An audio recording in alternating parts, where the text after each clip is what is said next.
دوسری جانب اگر دیکھیں تو انڈسٹری کے اندر ایک بہت بحران ہے. 15 لاکھ لوگ ٹیکسٹائل انڈسٹری سے جو اطلاعات آ رہی ہیں کہ آلریڈی بے روزگار ہو چکے ہیں. سٹیل انڈسٹری آپ کی تقریباً 80% بند پڑی ہے, اور بجلی کے بل, مال کی سیل نہ ہونا اور خام مال کی امپورٹ نہ کر پانا جو ہے وہ مین وجوہات ہیں جس کی وجہ سے آج انڈسٹری آپ کی نہیں چل رہی. یہی بالکل غیر منصوبہ بندی کا عالم ہمیں انڈسٹری میں بھی نظر آتا ہے. کوئی کسی کو معلوم نہیں کہ انڈسٹری اور کامرس کا منسٹر کون ہے اور یہ کون محکمے چلا رہا ہے. کوئی ابھی تک کسی نے انگیج نہیں کیا صنعت کاروں کے ساتھ ان کے مسائل سننے کے لیے. حل کرنا تو ایک دور کی بات ہے, کوئی ان کے مسائل ابھی تک سننے کے لیے بھی ملک میں موجود نہیں ہے. اور دونوں ہمارے انڈسٹری اور کامرس کے جو وزیر ہیں ان کا نام بھی ہمیں نہیں معلوم کہ وہ لوگ کون ہیں. اسی طرح آپ توانائی کے شعبے میں دیکھیں تو توانائی کے شعبے میں اس وقت انڈسٹری آپ کی آدھی بند پڑی ہے, اس کا بھی لوڈ موجود نہیں ہے گرڈ کے اوپر. سردیوں کی وجہ سے گھریلو صارفین ایئر کنڈیشنرز نہیں چلا رہے, وہ لوڈ بھی آدھا ہو جاتا ہے. اس کے باوجود, اس آدھے سے بھی کم لوڈ کے باوجود آج آپ بجلی جو ہے وہ پوری سپلائی نہیں کر پا رہے. اس وقت پورے ملک میں لوڈ شیڈنگ ہے, گیس کی بھی ہے اور بجلی کی بھی ہے. حکومت نے جو امپورٹڈ کوئلے اور امپورٹڈ ایل این جی کے پچھلی اپنے نون لیگ نے دور میں پلانٹ لگائے تھے وہ بند پڑے ہیں. ان پہ ہم اربوں روپے روزانہ کے حساب سے کیپیسٹی پیمنٹس دے رہے ہیں بند پلانٹس کے اوپر. ان کا امپورٹڈ ایندھن منگانے کے لیے ڈالر نہیں ہے, اور اگر ڈالر ہوئے بھی تو پھر جو مہنگی بجلی وہ بنا رہے ہیں, ایل این جی پلانٹس اس وقت تقریباً 28 روپے یونٹ کی بجلی اور امپورٹڈ کوئلہ تو 40 روپے یونٹ کی بجلی بنائے گا, تو وہ بجلی پرچیز کرنے کے لیے آپ کے پاس روپے نہیں ہیں. تو یہ بھی ایک ان کی, اور کیا کرنا ہے آگے. فرنس آئل کے پلانٹس کتنا چل رہے ہیں, کتنا نہیں چل رہے, آپ کے ملک میں ایل این جی پلانٹس کتنا چل رہے ہیں, آپ کی لوکل گیس کتنی ڈیورٹ کی گئی ہے ان کو چلانے کے لیے اور اس کرائسس سے بچانے کے لیے. ابھی تک اس کا ہمیں کوئی کسی قسم کا, کسی ہمارے انرجی کے وزیر نے, بجلی کے یا پیٹرولیم کے وزیروں نے جو 3-4 لوگ اس وقت چلا رہے ہیں, کسی نے آج تک ہمیں کوئی منصوبہ نہیں بتایا کہ یہ کیا کرنا ہے. اور اتنا بڑا بحران پہلے سردیوں کے اندر توانائی کے شعبے میں کبھی نہیں آیا. اور دونوں توانائی کے جو آپ کے وزیر ہیں وہ اس وقت غائب ہیں, اور وہ بھی شاید بیرون ملک دوروں پہ کے زیادہ شوقین ہیں. ہم نے اپنے دور میں آئی جی سیپ کیا, ویکوگ کیا, بجلی زیادہ کنزیوم کرنے کے لیے ہم پیکیجز دیتے تھے, لیکن کوئی انہوں نے ان چیزوں کو ایکسیکیوٹ نہیں کیا. ان چیزوں کو وہ آگے لے کے نہیں چلے. اگر آگے لے کے چلا جاتا تو آج یہ بحران بہت کم ہوتا ہے. اسی طرح روس سے سستا تیل لینا تھا, 8 ماہ 9 ماہ تو کہتے رہے کہ جی ہم لے ہی نہیں سکتے, ان کا تیل ہمارے یہاں چلتا نہیں ہے.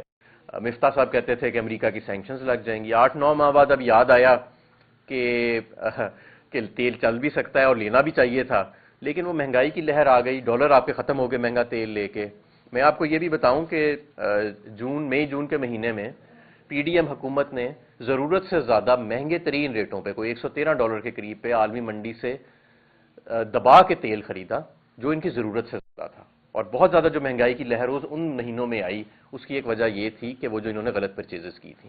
ایل این جی خریدا گیا اس وقت مہنگے داموں کے اوپر, وہ جو ایل این جی مہنگے داموں کے اوپر خریدا گیا اس وقت ضرورت سے زیادہ, اس کی کاسٹ آج تک ریکور نہیں ہو سکی.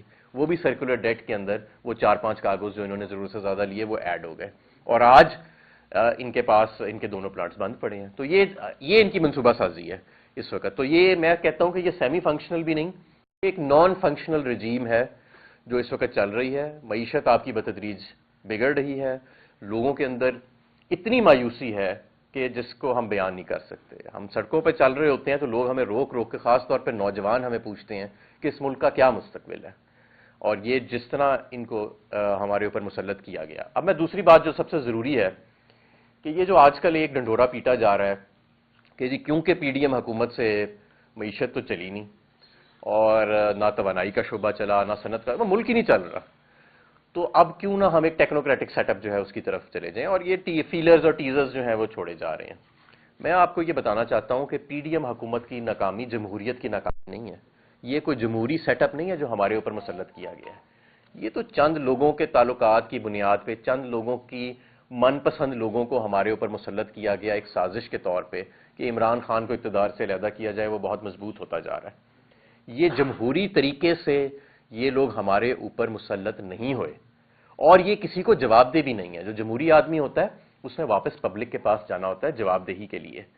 یہی وجہ ہے کہ یہ پرفارم نہیں کر رہے، کیونکہ ان کی پالیسیاں جو ہیں وہ بغیر کسی مینیفیسٹو کے، بغیر کسی پالیسی کے یہ ہمارے اوپر مسلط ہوئے، اور انہیں پتہ ہے کہ انہوں نے جواب کسی اور گھر کو دینا ہے، انہوں نے عوام کو جواب نہیں دینا، اس لیے یہ اپنی پرفارمنس پہ بھی اتنا فوکس نہیں ہے. عمران خان صاحب تو ہر مہینے کبھی انڈسٹری کی میٹنگز لے رہے ہیں، کبھی توانائی کی میٹنگز لے رہے ہیں، کبھی نئے پیکیجز آ رہے ہیں جس کی بنیاد کے اوپر پورا ملک آپ کا 6% اکنامک گروتھ کے اوپر چلا گیا تھا، آپ کے زر مبادلہ کے ذخائر 21 ارب ڈالر تک چلے گئے تھے. تو یہ ساری چیزیں محنت کے ساتھ ہوئی تھیں، یہ ساری چیزیں ہمیں پتا تھا کہ ہم نے لوگوں کو جواب دینا ہے. ان لوگوں نے تو کسی سے کوئی وعدہ بھی نہیں کیا، تو انہوں نے جواب کیا دینا، یہ تو کہیں اور سے آئے ہیں اور کہیں اور کو ہی پیارے ہو جائیں گے. تو لہٰذا اس کو پی ڈی ایم حکومت کی ناکامی کو جمہوریت کی یا سیاستدانوں کی ناکامی نہ سمجھا جائے. یہ ناکامی ایک خاص سازش کی تھی، ایک رجیم چینج آپریشن کی تھی، اور جو یہ ایک آرٹیفیشل سا سٹرکچر جو ہے اس کو کریٹ کیا گیا ہے، جو پاکستان کے اوپر مسلط کیا گیا. ہمیشہ کی طرح باقی تجربوں کی طرح یہ تجربہ بھی ناکام ہوا، اور آنے والے دنوں میں اگر اس ملک کو کوئی سنبھالا دے سکتا ہے تو ایک مضبوط حکومت 5 سال کے لیے جو عوام کے ووٹوں سے منتخب ہو. بہت ضروری ہے کہ وہ عوام کے ووٹوں سے منتخب ہو، عوام کو ہی جواب دہ ہو، آئینی ہو، جمہوری ہو، اور جو وہ ریفارمز کرے اس میں پبلک کا بائن ہو، یعنی کہ اس کو پبلک کی حمایت حاصل ہو. ورنہ یہاں پہ سیاسی عدم استحکام بڑھے گا، یہاں پہ کیوس بڑھے گا، اور خدا نخواستہ یہاں پہ معاشی طور کے اوپر بھی حالات مزید بگڑیں گے. اب میں لوگوں کو یہ بھی بتانا چاہتا ہوں کہ جب ہم کہتے ہیں کہ حالات بگڑیں گے معاشی طور پہ تو اس کا کیا معنی ہے. لوگ کہتے ہیں حالات تو آگے بگڑے ہوئے ہیں، مہنگائی آپ کی 25-30% ہو گئی ہے، بجلی ہے ہی نہیں، اور بجلی اور گیس اگر آئے تو مہنگی بہت ہے، روزگار ہے نہیں، پچھلے جو صنعتیں لگی ہوئی ہیں وہ بھی بند ہو رہی ہیں. دیکھیں اگر آپ جن ممالک کے اندر حالات بگڑے، اور اللہ کا شکر ہے کہ پاکستان میں کبھی اس نہج پہ حالات نہیں گئے، لیکن اب ہمیں ایک ریالٹی فیس کرنا پڑ رہی ہے کہ یہ جو حالات ہمارے سامنے آ رہے ہیں یہ اسی طرف جا رہے ہیں کہ جو ایک ڈیفالٹ لائک سچویشن ہے. سلیکٹو ڈیفالٹ تو ہم کر چکے ہیں. تو ایسی صورتحال میں کیا ہوتا ہے؟ ایسی صورتحال میں یہ ہوتا ہے کہ آپ کو زندگی کی عام اشیاء جو ہیں وہ پھر ملنا بند ہو جاتی ہیں. لمبی لمبی کیوز ہوتی ہیں پیٹرول سٹیشنز کے اوپر، عام چیزوں کے اوپر. آپ کو جو امپورٹڈ آئٹمس ہیں خاص طور پہ وہ آپ کو ملنی بند ہو جاتی ہیں، ان کی بلیک مارکیٹ شروع ہو جاتی ہے، اور امن و امان کی صورتحال خراب ہوتی ہے کیونکہ بے روزگاری بہت بڑھ جاتی ہے، آپ کی تمام لوکل صنعت جو ہے وہ بند ہونا شروع ہو جاتی ہے. اور مہنگائی، ابھی تو ہم 25-30% کی مہنگائی کی بات کر رہے ہیں نا جو ہم دیکھ رہے ہیں، پھر مہنگائی آپ کی ہائپر انفلیشن میں چلی جاتی ہے، یعنی 70%، 80%، جیسے ترکی میں اس وقت 85% انفلیشن ہے، اس سے بھی زیادہ بڑھ جاتی ہے. ہر مہینے کے حساب سے قیمتیں، یعنی آپ کی روپے کی قدر جو ہے وہ بالکل ایک کاغذ کا ٹکڑا صرف بن جاتا ہے. تو یہ خدا اللہ کرے کہ یہ وقت کبھی نہ آئے، لیکن جس نہج پہ معاملات کو لجایا جا رہا ہے میں سمجھتا ہوں کہ کوئی سنجیدہ منصوبہ سازی نہیں ہو رہی. اسحاق ڈار صاحب 2-3 دفعہ پہلے وزیر خزانہ رہ چکے ہیں. جب بھی یہ وزیر خزانہ بنے تو معیشت کے اندر ایک بہت برا کرائسس آیا. پچھلی دفعہ جب یہ وزیر خزانہ بنے تھے تو اس وقت کموڈٹی پرائسز لو تھیں، ملکوں کے ریزروز بڑھ رہے تھے، پاکستان میں یہ ڈالرز کی شارٹیج کریٹ کر گئے. اور ابھی بھی جس منطق پہ یہ لگے ہوئے ہیں، کوئی بھی سنجیدہ معاشی ماہر جو ہے وہ میں نہیں سمجھتا کہ ان کی پالیسیز کو ریٹیفائی کرے گا یا ان کی پالیسیز کو سمجھ بھی سکے گا. ان کی ایک اپنی منطق ہے، اور اس منطق کے پیچھے یہ ملک جو ہے مزید اب اس کی معیشت گوارا نہیں کر سکتی کہ ہم اس طرح غیر سنجیدہ طور پہ اس معیشت کو چلائیں. میں آپ کو یہ بھی بتاتا چلوں کہ یہ پی ڈی ایم کے جو سارے قائدین ہیں ان کے تو باہر اثاثے ہیں، ان کے تو باہر اربوں ڈالر کے اثاثے ہیں. ان کو تو شاید اس طرح کا دکھ یا اس طرح کی فکر نہیں ہے جس طرح کہ ہم سب کو ہے اس ملک کی معیشت کے حوالے سے، اس ملک کی سیاست کے حوالے سے. تو ہمیں اس ملک کو بچانا ہے، اور اس ملک کو الیکشنز کے ذریعے ہی بچایا جا سکتا ہے. کوئی تیسرا منصوبہ، کوئی تیسرا تجربہ، کوئی تیسرا راستہ ہمیں مزید انارکی کی طرف لے کے جائے گا. تو اس لیے اگر کوئی سوچ رہے ہیں اس بارے میں، یا ان کا خیال ہے کہ عمران خان کیونکہ اب بہت مضبوط ہیں، پاپولر ہیں، اور ان سے چھٹکارا صرف اسی حالت میں ہے کہ کاؤنسلر کے الیکشن بھی نہ کرائے جائیں. اب آپ دیکھیں اسلام آباد میں کاؤنسلر کے الیکشن سے بھی فرار اختیار کر گئی پی ڈی ایم حکومت. تو انتخابات جو ہے ظاہر ہے اس سے ان کے خوف کا عالم جو ان کے چہروں سے نظر آتا ہے جب عمران خان کا آپ نام لیں یا الیکشن کا نام لیں، وہ تو واضح ہے. لیکن اگر پاکستان نے بچانا ہے تو پاکستان کی جو سب سے بڑی جماعت ہے پارلیمنٹ کے اندر بھی اور باہر بھی، یعنی پاکستان تحریک انصاف، اس کو آپ دیوار سے لگا کے سیاسی استحکام اور معاشی استحکام نہیں لا سکتے۔ آپ نے دیکھ لیا کہ یہ پی ڈی ایم کا جو ایک کارکردگی تھی، تجربہ، یہ فیل ہو گیا ہے، اور اسی طرح اگر کوئی نیا تجربہ کیا گیا وہ بھی فیل ہو جائے گا۔ ایک ہی راستہ ہے، اور وہ آئین جو راستہ بتاتا ہے ہمیں، اور وہ جو جمہوری راستہ ہے کہ عام انتخابات فوری طور پہ کرائے جائیں، نئی حکومت، سٹیبل حکومت آئے، اور وہ اپنا ایک ریسکیو اینڈ ریکوری کا پروگرام، جس پہ ہم پاکستان تحریک انصاف آلریڈی کام کر رہی ہے، اور ہم سمجھتے ہیں کہ ابھی بھی اس ملک کو دوبارہ اس کے پیروں پہ کھڑا کیا جا سکتا ہے اگر صحیح فیصلہ سازی کی جائے۔ بہت شکریہ جی۔ بتائیے گا، آپ نے اپنی باتوں میں کہا کہ اس ملک کو جو ہے اگر صحیح معنوں میں لے کے جائیں گے تو انتخابات لازمی ہے۔ پاکستان تحریک انصاف کا یہ موقف رہا ہے کہ ہمیشہ جن لوگوں نے اس حکومت کو، جو لوگ اس حکومت کو لے کے آئے ہیں، ان کا انتخابات میں ہاتھ ہوتا ہے لازمی۔ پاکستان تحریک انصاف کا موقف ہے، تو اگر عام انتخابات میں بھی وہ اپنا رول پلے کرے تو ظاہر بات ہے پاکستان تحریک انصاف کی حکومت نہیں آئے گی، تو پھر کہاں جائیں گے؟ دیکھیں، میں سمجھتا ہوں کہ اگر عام انتخابات ہو جاتے ہیں تو اس وقت جو معاملات جس نہج پہ کھڑے ہیں وہ پولیٹیکل انجینئرنگ سے آگے جا چکے ہیں۔ اب پولیٹیکل انجینئرنگ سے یہ نہیں ہے کہ یہ جو بائی الیکشنز ہوئے ہیں اس میں پولیٹیکل انجینئرنگ نہیں ہوئی، بے شمار پولیٹیکل انجینئرنگ ہوئی ہے۔ ہمیں پتہ ہے الیکشن کمیشن کیا کر رہا تھا، ہمیں پتہ ہے کہ کس طرح سے چیزوں کو مینیج کرنے کی کوشش کی گئی جولائی کے اندر اور بعد میں، لیکن آپ نے رزلٹ بہرحال دیکھ لیا، اور اب تو معاملات اور بھی لوگوں کے سامنے حقیقت کھل کے آ گئی ہے۔ میں نہیں سمجھتا کہ اب پولیٹیکل انجینئرنگ اگر کوئی کوشش بھی کرے تو اس کا کوئی ان کو فائدہ ہوگا، بلکہ الٹا نقصان ہوگا۔ پاکستان کے عوام جو ہیں وہ، میں سمجھتا ہوں، اپنا مائنڈ میک اپ کر رہے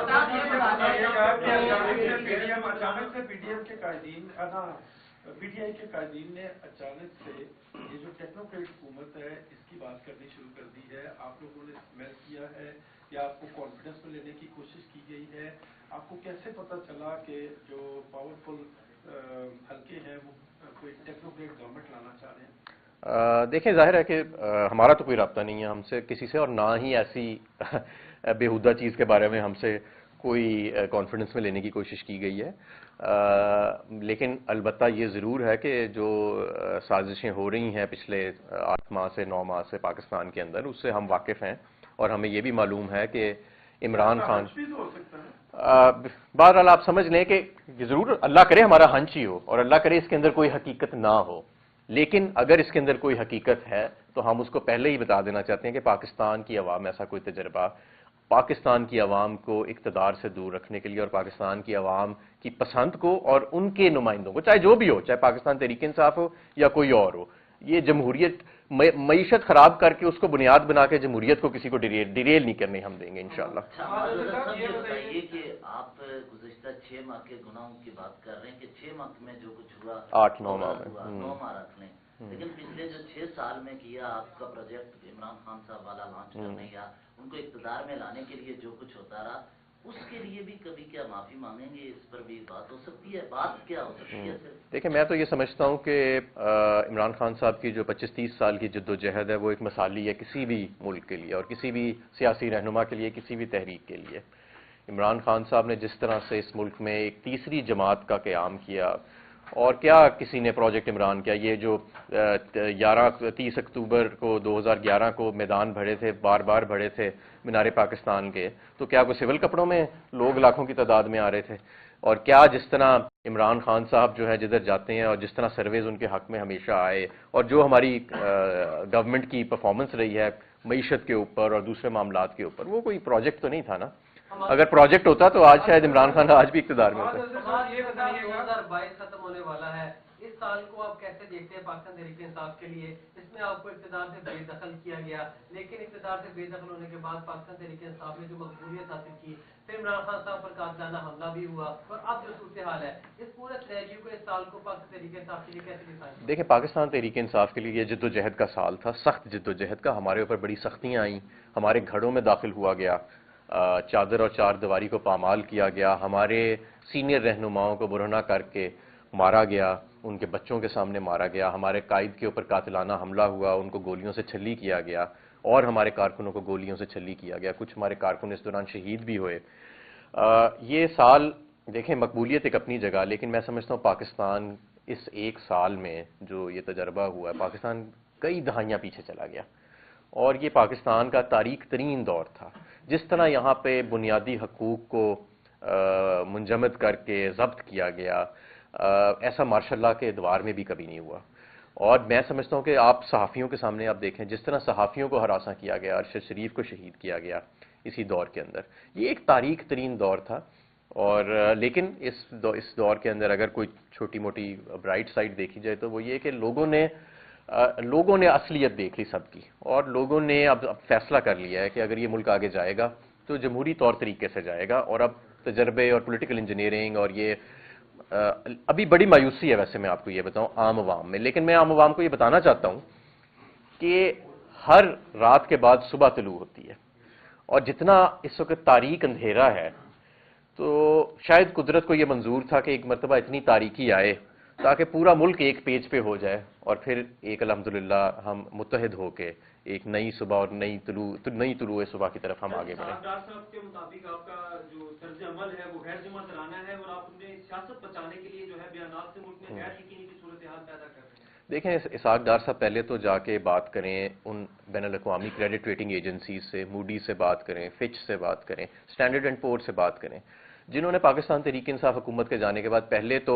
پی ڈی ایم کی حکومت کو بی پازیٹیو سے بی نیگیٹو لے کے گئے، اور اب ٹرپل سی پازیٹیو پہ مزید نیچے پاکستان کی ریٹنگ کرا دی ہے۔ تو کیا وہ بھی سازش کر رہے ہیں اسحاق ڈار صاحب کے خلاف؟ دوسری بات یہ کہ جو ہمارے انٹرنیشنل سواپس ہیں جو پوری دنیا میں ٹریڈ ہوتے ہیں، وہ ان کا 5% تھا کریڈٹ رسک پاکستان تحریک انصاف کے دور میں، اب وہ 120% پہ چلے گئے ہیں۔ تو کیا یہ ساری دنیا کے ٹریڈرز ہیں وہ بھی اسحاق ڈار صاحب کے خلاف سازش کر رہے ہیں؟ کیا یہ جو صنعتیں بند ہوتی جا رہی ہیں اور 15 لاکھ لوگ صرف ٹیکسٹائل سے بے روزگار ہو گئے ہیں، یہ جو بے روزگار مزدور ہیں کیا یہ بھی اسحاق ڈار صاحب کے خلاف سازش کر رہے ہیں؟ کیا ہمارے جو اکنامک فنڈامنٹلز ان کی اپنی رپورٹوں کے مطابق، اکنامک سروے آف پاکستان کے مطابق اور اسٹیٹ بینک کے مطابق جو بتدریج نیچے گرتے جا رہے ہیں، کیا یہ ادارے بھی ان کے خلاف کر رہے ہیں؟ بات یہ نہیں ہے، بات یہ ہے کہ معیشت حقیقی طور کے اوپر ایک بہت ایسے مقام پر پہنچ گئی ہے جیسے کبھی شاید 65 کی 71 کی جنگ میں اور کورونا کے دوران نہیں پہنچی تھی، اور یہ پہنچائی گئی ہے۔